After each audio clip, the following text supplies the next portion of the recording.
مساعد للمدير. حطوا لي مكتب واشب على المدير، قلت أبي تلفون، اديت مثال من هالتلفون.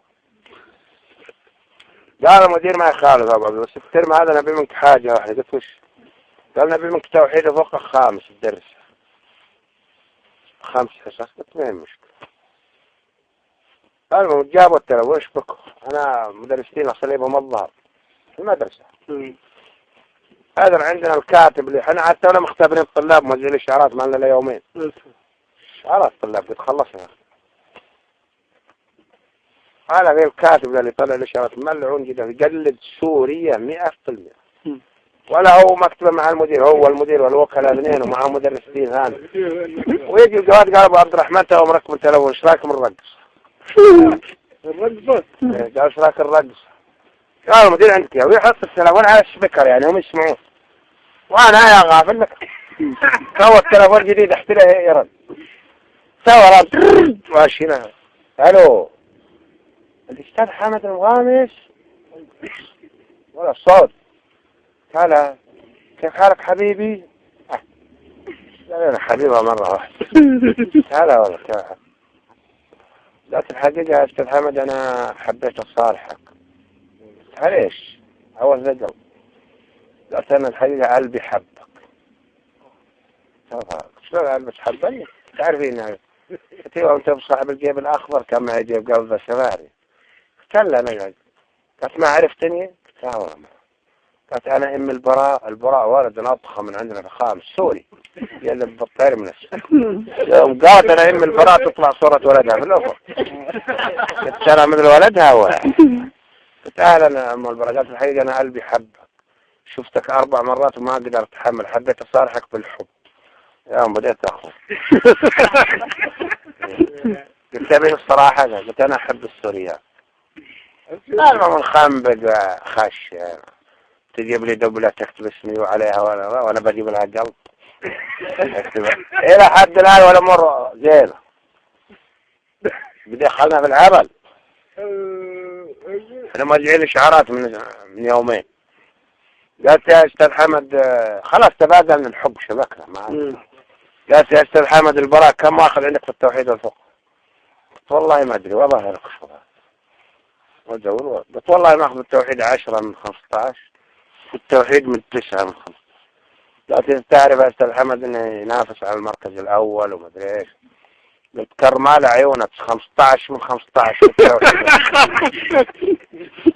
قلت يعني واجب المزيل فضيحة واطمس الدرجات. قلت طيب الاشعار اليوم تعطيه ولد اشعار؟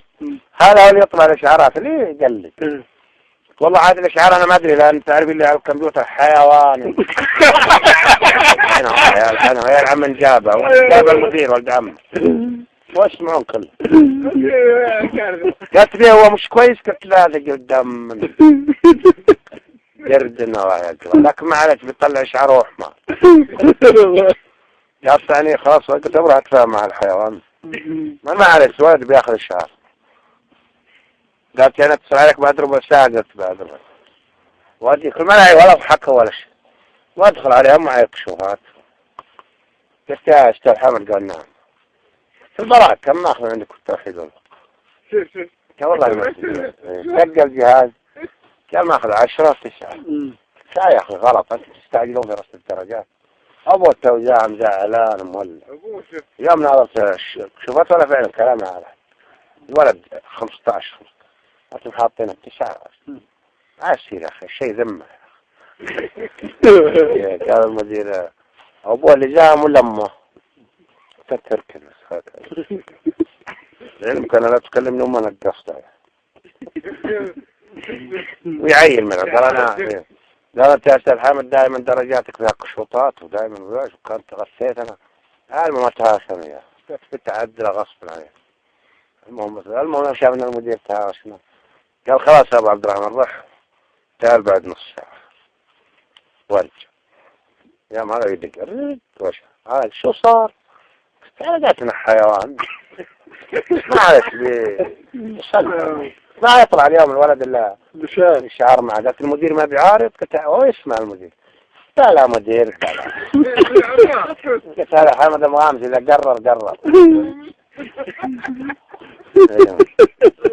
يا أخذت نص ساعة واجي لما يلا يا أخوي عطنا شعار الولد الشكل. قال المدير اللي جاء من عليك أمه ولا أبوه؟ قلت له مش فيك وأنا حتى أنا المدير يوم قال المدعون كيف حالك حبيبي ولا نفس. قال هذه أم البراء اللي قال هذه أم البراء أنا ضاع وجهها شلون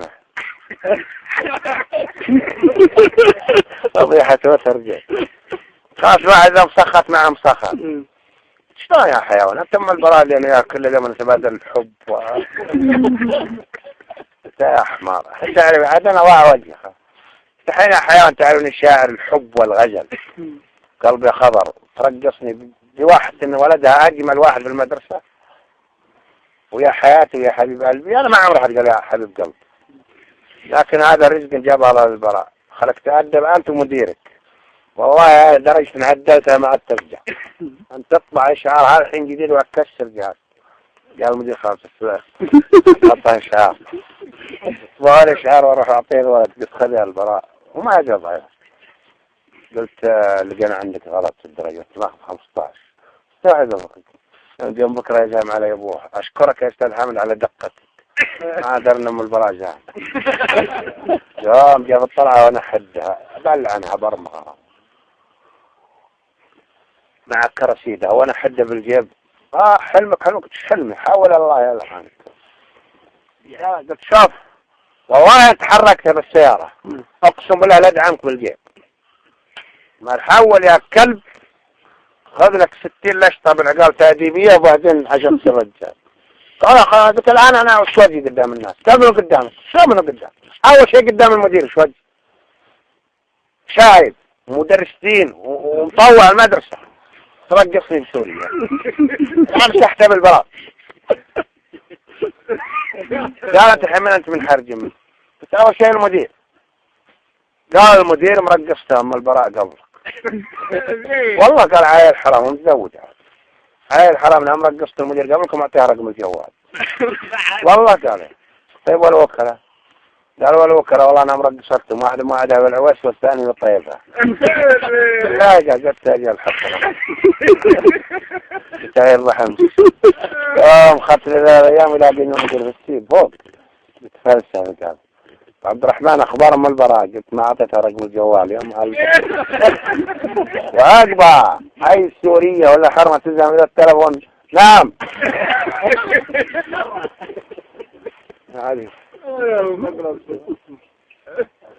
لك والله لا تسمع صوتي يا أبو عبد الله يرقص